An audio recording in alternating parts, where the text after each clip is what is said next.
Hello friends, welcome to our channel Mounam பேசியதே.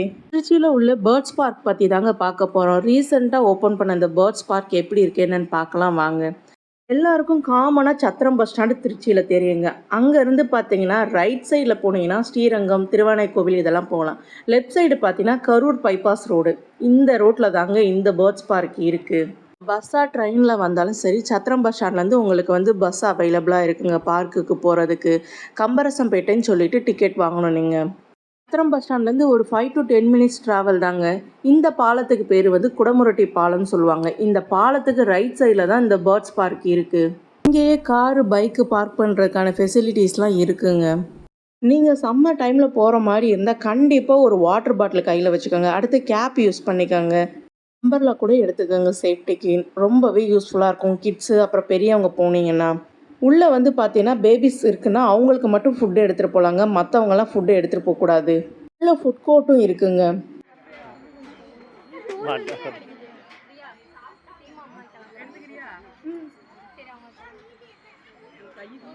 வருது வருது வருது. ஏன் கையை கேட்கல, சீட தான் கொடுத்தேன். கோல்டு தான் எனக்கு வேணும். அது கேட்குது. பேக் பிடிக்குது, எடுத்துக்கங்கடா. பேக் பிடிக்குதுடா.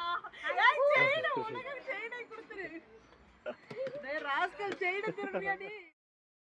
₹100 ஒர்த்தான கண்டிப்பாக ஒர்த்து தாங்க. கிட்ஸாக இருக்கட்டும் இல்லை சீனியர் சிட்டிசன்ஸாக இருக்கட்டும் ரொம்பவே நல்லா என்ஜாய் பண்ணலாங்க. என்ட்ரன்ஸ்லேயே பார்த்தீங்கன்னா இது போல் ஸ்டோனில் முட்டை ஷேப்பில் ரெடி பண்ணி வச்சுருந்தாங்க. என் பையனா அதை தூக்குறேன்னு சொல்லி ட்ரை பண்ணிகிட்டு இருந்தால் ஒரே காமெடியாக இருந்ததுங்க. அடுத்து பார்த்தீங்கன்னா கிட்ஸை இம்ப்ரெஸ் பண்ணுற மாதிரி இந்த ஃபவுண்டைன் மாதிரி செட் பண்ணி அதில் நிறைய ஃபிஷ்ஷெல்லாம் விட்டுருந்தாங்க. பார்க்கோட டைமிங் பார்த்தீங்கன்னா மார்னிங் 9:30 to ஈவினிங் 5:30.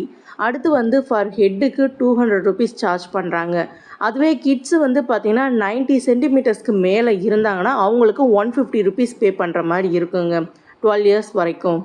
நம்ம கொண்டு போகிற திங்ஸை சேஃபாக வச்சுக்க லாக்கர் ஃபெசிலிட்டிஸும் இருக்குங்க. டவுட்டாக இருந்தால் இங்கே குழந்தைங்களுக்கு ஹைட் செக் பண்ணுறாங்க, நீங்கள் செக் பண்ணிக்கலாம் தாராளமாக. இந்த பேர்ட்ஸ் பார்க்கோட மொத்த லேண்ட் ஏரியா 4.2 ஏக்கருங்க.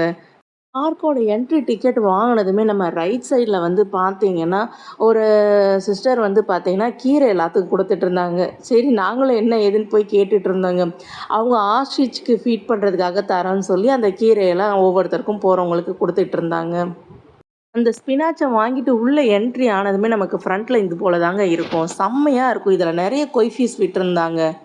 நாங்கள் எல்லோரும் இதில் நின்று ஒரு ஃபோட்டோ எடுத்துகிட்டு அடுத்து என் பொண்ணு வரவே மாட்டேன்ட்டாங்க. வா பாப்பா, அடுத்து உள்ளெல்லாம் நிறைய இருக்குது, போய் பார்க்கலான்னு கையை பிடிச்சி இழுத்துட்டு வந்தோங்க.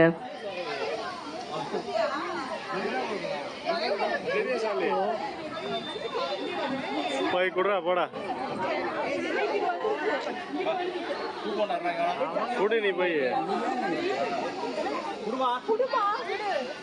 ஹலோ ஹலோ சார், கேட்குது சார், சொல்லுங்கள் சார்.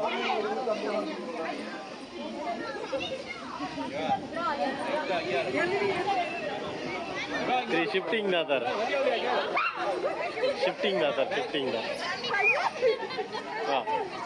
ஆமாம் சார், வெளியே கிடையாது சார், இன்டர்னல். அதுக்கப்புறம் ஈவினிங் தான் சார், அந்த 8 மணி 9 மணிக்கு தான். ஆமாம் ஆமாம் சார், அது செகண்ட் ஷிஃப்ட் எண்டு பிளான் பண்ணிக்கிறேன். கிடையாது சார், கொஸ்டின் பண்ணி பண்ண சொல்லுங்கள் சார், பண்ண சொல்லுங்கள். இந்த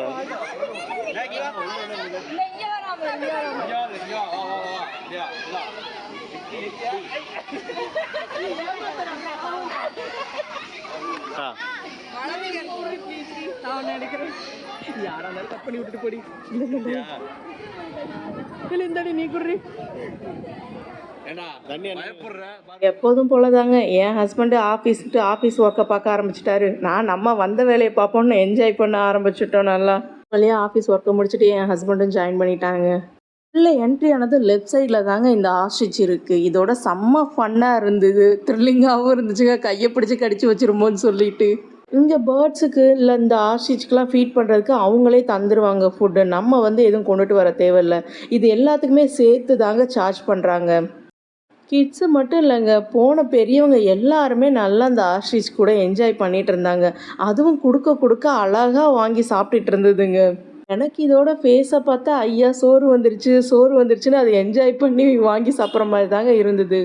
எப்போதுமே இப்படி தான் இருக்குமா என்னன்னு எங்களுக்கு தெரியலங்க. பட் நாங்கள் போயிருந்த அன்னைக்கு ரொம்பவே நீட்டாக இருந்ததுங்க. இதுக்கு அடுத்தே வந்து ரைட் சைடில் பார்த்தீங்கன்னா இது போல் ஒரு நெஸ்ட்டு ரெடி பண்ணி அதில் வந்து எக்கெல்லாம் இருக்கிற மாதிரி வச்சுருந்தாங்க. எல்லாரும் போனவங்களாம் ஃபோட்டோஸ்லாம் எடுத்துக்கிட்டாங்க. செம்மையாக இருந்தது. அடுத்து இதுக்கு ஆப்போசிட்லேயே பார்த்தீங்கன்னா ஒரு 3 ஈமு கோழி இருந்ததுங்க. அது வந்து பார்த்தீங்கன்னா யார்கிட்டயும் எதுவும் ஒன்றும் வாங்கிக்கல. அழகா ரெஸ்ட் எடுத்துட்டு இருந்ததுங்க. அதுக்கான ஃபுட்டில் போய் ஒரு ஈமு மட்டும் சாப்பிட்டுட்டு இருந்துச்சு. இது 2 சைலண்ட்டாக படுத்திருந்தது. ஈமுக்கு அடுத்தே வந்து பார்த்தீங்கன்னா எகைன் ஒரு ஃபோட்டோஸ் எடுத்துக்கிற செட்டப் தாங்க இருந்தது இது போல். நெக்ஸ்ட்டு வந்து பார்த்தீங்கன்னா ஆஷிஷ் ஈமுக்கு அடுத்து பிஜியான்ஸ் தாங்க. பிஜியான்ஸில் இவ்வளோ வெரைட்டிஸ் இருக்கான்னு சொல்லி அவ்வளோ ஒரு ஆச்சரியப்படுற அளவுக்கு இருந்ததுங்க. ஒன்று அதுக்கு நேம்க்கு ஏற்ற மாதிரி அந்த பிஜியான்ஸும் இருந்தது. பார்க்கவே அழகாக இருந்ததுங்க.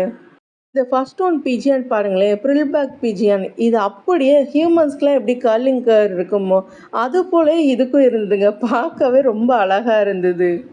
இதோட நேம் பொமேரியன் பவுட்டருங்க. இது கொஞ்சம் டிஃப்ரெண்ட்டாகவே தாங்க இருந்துச்சு. நெக்கெல்லாம் கொஞ்சம் ஹெவியாக இருந்தது பார்க்குறதுக்கே. அடுத்து ஒரு பிஜியான் பாருங்களேன், அது வந்து பார்த்தீங்கன்னா ஷீல்டு பவுட்டர்னு போட்டிருந்தது. சீல்டு பவுட்டர் பிஜியான் பார்த்தீங்கன்னா ஒரு குட்டி வச்சுருந்ததுங்க. அந்த குஞ்சு புறாவுக்கு அழகாக அது ஃபீட் பண்ணிகிட்டு இருந்தது. பார்க்கவே அழகாக இருந்தது. நெக்ஸ்ட் ஒன் வந்து பார்த்தீங்கன்னா ஸ்கேண்டருன்னு சொல்லி ஒரு பிஜியானுங்க. இதுவும் கொஞ்சம் டிஃப்ரெண்ட்டாக தான் இருந்தது பார்க்க. இந்த டைமண்டும் நம்ம மேக்ஸிமம் பார்த்துருக்க சான்சஸ் இருக்குங்க. இதுவும் பார்த்தீங்கன்னா க்யூட்டாக இருந்தது. கண்ணுக்கிட்ட பார்த்தீங்கன்னா ரெட்டிஷாக ஒரு மாதிரி இருந்தது. இதுவும் ஒரு குஞ்சு புறா வச்சுருந்ததுங்க. இங்கே பாருங்களேன், இங்கே 2 டம்ளர் இருக்குது. ஆமாங்க, இந்த பிஜியானோட நேமு லாங் ஃபேஸ் டம்ளர் தாங்க. இந்த புறா பாருங்களேன், அடுத்து இது பார்க்க ரொம்ப ரொம்ப க்யூட்டாக இருந்துச்சுங்க. ஆனால் காமெடியாகவும் இருந்தது இது பார்க்குறதுக்கு. இதோட நேம்க்கு ஏற்ற மாதிரி இது கட்டைவால் வச்சுக்கிட்டு தாங்க இருந்தது. நெக்ஸ்ட் இந்த ஓரியண்டல் பெல் சொல்லி இந்த பிஜியான்னு பார்த்தீங்கன்னா அழகாக தாங்க இருந்துச்சு. இது ஒரு முட்டை வச்சுருந்ததுங்க. எந்த ஒரு பிஜியானாக இருக்கட்டுமே அது போட்டு அது விங்ஸை பிடிச்சி பிச்சுக்கிட்டு தாங்க இருந்தது. நான் ஃபஸ்ட்டு பார்க்கும்போது இந்த புறாவை இது கொஞ்சம் ஒரு மாதிரி சிலிர்த்துக்கிட்டு உடம்ப வச்சிட்டு இருக்கு போல், அதான் இப்படி இருக்குன்னு சொல்லி பார்த்தேங்க. ஆனால் அதோட நேமை பார்த்தா பூரெக்கைன்னு சொல்லி போட்டிருந்தது. அந்த நேம்க்கு ஏற்ற மாதிரி தாங்க இதோட விங்ஸ் எல்லாம் பார்த்தீங்கன்னா இருந்தது. ஒரு மாதிரி ஃப்ளார் டிசைனில் தாங்க இதோட ரெக்கையெல்லாம் இருந்தது. ஒவ்வொரு புறாவுமே சும்மா சொல்லக்கூடாதுங்க, தனித்தனி அழகு தாங்க. நெக்ஸ்ட்டு பார்த்தீங்கன்னா ஜாக்கோபின்னு சொல்லிட்டு ஒரு புறாங்க. இது அப்படியே ஃபஸ்ட் டைம் நாங்கள் பார்த்தப்ப ஏதோ ஆகிடுச்சு இதுக்கு அப்படின்னு சொல்லி தாங்க பார்த்தோம். அதுக்கப்புறம் தான் தெரிஞ்சு இதுக்கு பேர் மூஞ்சி மூடி அப்படின்னு சொல்லி இருந்ததோ. எனக்கு சிரிப்பு தாங்க முடியல. நேம்க்கு ஏற்ற மாதிரி இது முகம் ஃபுல்லாக முடியாதாங்க வச்சுக்கிட்டு இருந்தது. ஆனால் சொல்லக்கூடாது, ரொம்பவே க்யூட்டாக இருந்ததுங்க நேரில் பார்க்கும்போது. இது பக்கத்தில் உள்ள அந்த ஒயிட் புறாவை பாருங்களேன், அதனால தாங்க சொன்னேன். அப்படி இருந்தால் யாருக்கு தாங்க இது உயிரோட இருக்குன்னு தோணும். ஒரு பிஜியானுமே அழகாகவும் இருந்துச்சு. அதோட நேமை கேட்டால் சிரிப்பாகவும் இருந்துச்சுங்க. நெக்ஸ்ட் இதை பாருங்களேன், போண்டா புறாவா. இவங்க 2 பேரும் சும்மா சொல்லக்கூடாதுங்க. நேம்க்கு ஏற்ற மாதிரி அப்படியே போண்டா மாதிரி தாங்க இருந்தாங்க. ஆனால் ஃபேஸ் தான் கொஞ்சம் உருன்னு இருந்தது. பார்த்தீங்கன்னா ரொம்பவே ஆச்சரியமாக இருந்ததுங்க. கன்னியாஸ்திரி புறான்னு சொல்லி அவங்கெல்லாம் எப்படி இருப்பாங்களோ அது போல் இருக்குன்னு சொல்லி இந்த புறா மென்ஷன் பண்ணியிருந்தாங்க. இந்த பிஜியானோட நேமும் ரொம்பவே ஃபன்னியாக தாங்க இருந்தது. இதோட நேம் வந்து பார்த்தீங்கன்னா ஷார்ட் ஃபேஸ் சின்ன மூஞ்சி அப்படின்னு சொல்லி போட்டிருந்ததுங்க. சும்மா சொல்லக்கூடாது, நேம் கரெக்டாக தாங்க இருந்தது. இதோட ஃபேஸ் ரொம்பவே மற்ற பிஜியானை கம்பேர் பண்ணப்போ குட்டியாக தாங்க இருந்தது. அடுத்து இந்த அழகு ஹோமர்னு இருக்குது. மற்ற புறா கூட சொல்லக்கூடாது, அழகாக தான் இருந்து. ஆனால் இதுக்கு அழகு ஹோமர்னு நேம் வச்சுருக்காங்க. பார்க்கவும் எனக்கு அப்படி ஃபீல் ஆகவே இல்லைங்க. சரியான சேட்டை பிடிச்சதாக இருந்தது. இருக்கிற பேர்ட்ஸில் இது கொஞ்சம் பியூட்டிக்கு பதிலாக டேஞ்சர் ஹோமர்னே வச்சுருக்கலாங்க. இந்த பிஜியான் வந்து பார்த்தீங்கன்னா அது கலர் அப்படியே மென்ஷன் பண்ணி செந்நிற புறான்னு சொல்லி வச்சுருந்தாங்க. இவன் வந்து பார்த்தீங்கன்னா கேரியர் புறான்னு சொல்லி போட்டிருந்தது. இதோட மூக்கு கிட்ட பாருங்களேன், கொஞ்சம் டிஃப்ரெண்ட்டாகவே இருந்தது இந்த புறாவுக்கு. இந்த பிஜியானும் ஸ்டார்டிங்கில் ஒரு பிஜியான் பார்த்தோம்ல, நெக்கு வந்து கொஞ்சம் ஹெவியாக இருந்ததுல, அது போல தாங்க இருக்குது. பட் இதோட பேர் வந்து மாப்பை பவுட்டர்னு சொல்லி மென்ஷன் பண்ணியிருக்காங்க. நெக்ஸ்ட் ஒன் பிஜியான் நேம் வந்து சைனீஸ் அவுல்னு போட்டிருந்ததுங்க. அதுவுமே டக்குன்னு பார்க்குறப்ப அவுல் போல தாங்க இருந்தது. நெக்ஸ்ட்டு ஒன்று யுனைடெட் ஸ்டேட்லேருந்து வந்த இவங்க தாங்க கிங்கா. இவங்க பேர் அரசனா. நார்மலாக பிஜியான்லாம் 3 எக்கு வந்து வச்சுருக்கோம். பட் இது ஒன்று தான் வச்சுருந்தது. இந்த புறா பார்த்தீங்கன்னா இதில் மென்ஷன் பண்ணியிருக்கு போலே வந்து பார்த்தீங்கன்னா கேமராவில் ஒரு மாதிரி இருக்குது, ரியலில் பார்க்கும்போது ஒரு மாதிரி இருந்துச்சுங்க. ஷைனிங்காக சூப்பராக இருந்தது செம்புறா.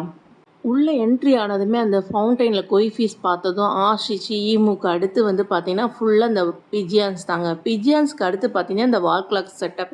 அதுக்கு அடுத்து வந்து பார்த்திங்கன்னா கோழி, அதில் உள்ள நிறைய வெரைட்டிஸ் வச்சுருக்காங்க. இது எல்லாமே நம்ம நெக்ஸ்ட் வீடியோ பார்ட் 2ல் பார்ப்போங்க. இந்த ஒரு வீடியோவில் என்னால் ஃபுல்லாக கவர் பண்ண முடியல. இங்கே இருக்க இந்த பிஜியான்ஸ்க்குலாம் வந்து பார்த்தீங்கன்னா மார்னிங் 12க்குள்ளே வந்து பார்த்தீங்கன்னா நீங்கள் போயிருந்தீங்கன்னா உங்கள் கையிலே ஃபீட் பண்ண கொடுக்குறாங்க. பட் இது வந்து 12க்கு அப்புறம் எடுத்ததுங்க. ஃபீட் பண்ணுற டைமிங் முடிஞ்சிருச்சு. இங்கே உள்ள அனிமல்ஸ் அண்ட் பேர்ட்ஸுக்கு ஃபீடிங் டைம் வந்து விசிட்டர்ஸ் எப்போ ஃபீட் பண்ணலான்னா மார்னிங் 9:30 to 12ங்க. அடுத்து ஈவினிங் 4 to 5 o'clock. நெக்ஸ்ட் யாரும் இங்கே வந்து நோட் பண்ணி பார்த்தீங்களா? இங்கே உள்ள காம்பவுண்ட் வால்லாம் கொஞ்சம் டிஃப்ரெண்ட்டாக இருக்குது. ஆமாங்க. நம்ம கம்பி வேலின்னு சொல்லுவோம் இல்லைங்க, அது போல் செட் பண்ணி அதுக்குள்ளே வந்து பெரிய சைஸ் ஜல்லியை வந்து ஃபில் பண்ணி வச்சுருக்காங்க. பார்ட் 2 வீடியோவில் இன்னும் நிறைய இன்ட்ரெஸ்டிங்கான பேர்ட்ஸ் அண்ட் அனிமல்ஸ் பார்க்கலாங்க. நம்ம வீடியோ பிடிச்சிருந்தா மறக்காமல் லைக் பண்ணுங்கள், சப்ஸ்கிரைப் பண்ணுங்கள், பெல் ஐக்கானை கிளிக் பண்ணி ஆளுங்கிற ஆப்ஷனை கொடுங்க. அப்போ தான் நான் போடுற வீடியோ உங்களுக்கு நோட்டிஃபிகேஷனாக வரும். வீடியோ பார்க்குற வியூவர்ஸ் அண்ட் சப்ஸ்கிரைபர் ஃப்ரெண்ட்ஸ்க்கு ரொம்ப பெரிய தேங்க்ஸ்ங்க. தேங்க்ஸ் ஃபார் வாட்சிங்.